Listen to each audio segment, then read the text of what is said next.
Hello. Thank you for watching and listening, and being with me while I learn and share Milton Acorn.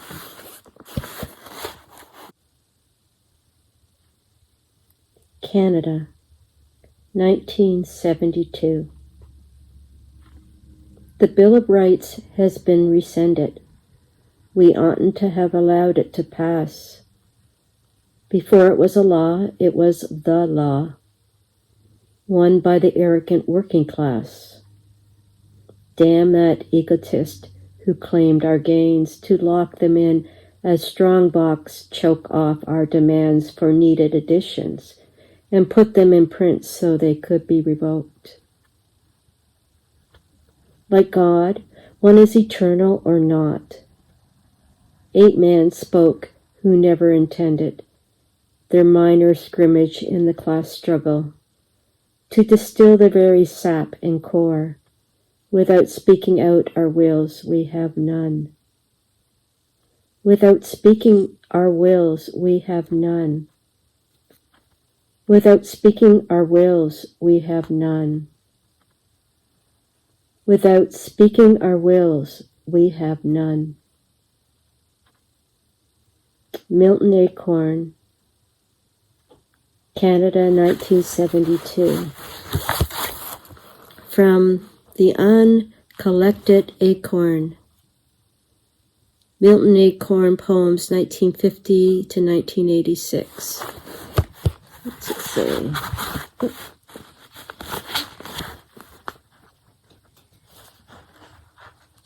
Oh. St. Anne comes up. Good St. Anne, pray for us. Good St. Anne, pray for us.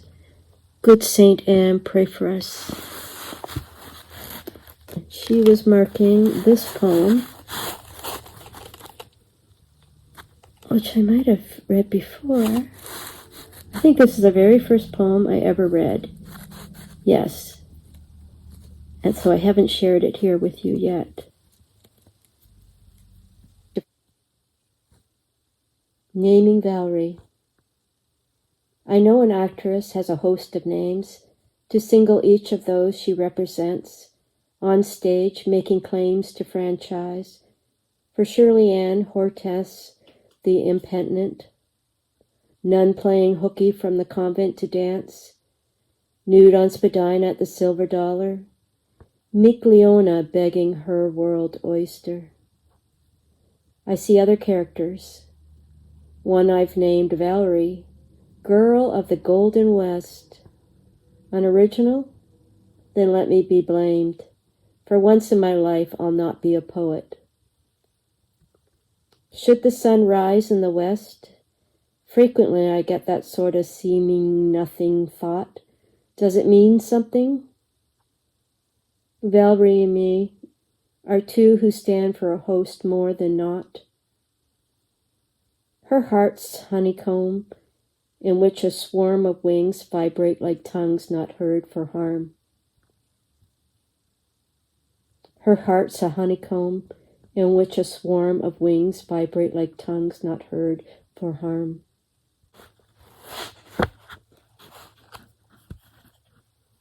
And here is the first poem in the book.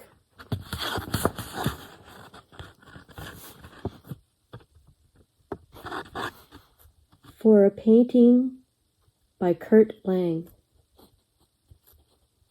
Penetrated, La Rose, wild she is, still beats, walks her thin music, like each toe touching the red dust was a note on the flute that sang into her, entwined itself moving about her seed of a heart.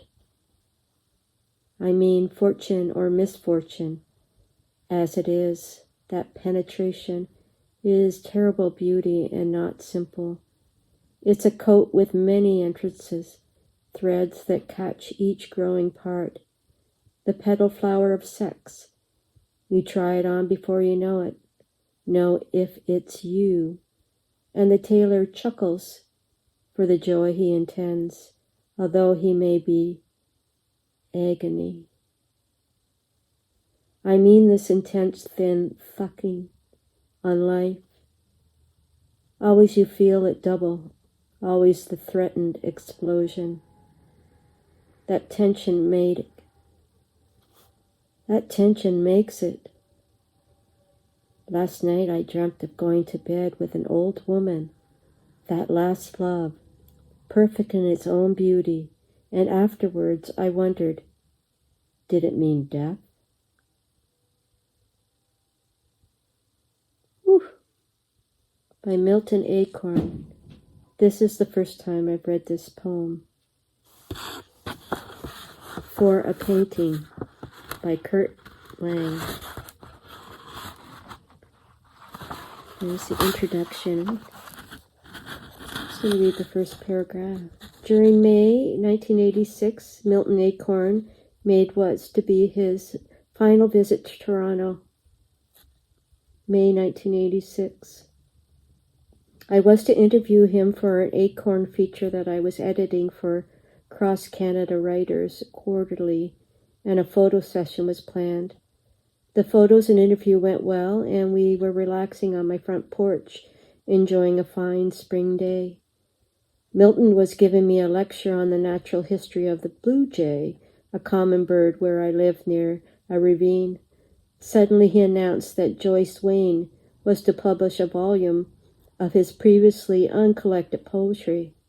He asked me to help him with the book. I assured him that I would do whatever I could do, and the conversation returned to birds, this time the Whiskey Jack, or Canada Jay as is better known.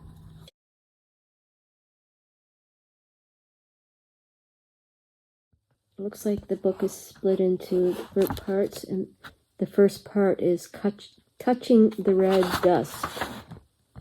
And then I read the For a Painting by Curt Lang. Okay, the Uncollected Acorn. Thank you for being with me while I explore Milton.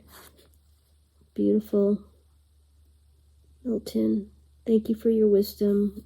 May we understand, may we learn, and may we be helpful in our community with love.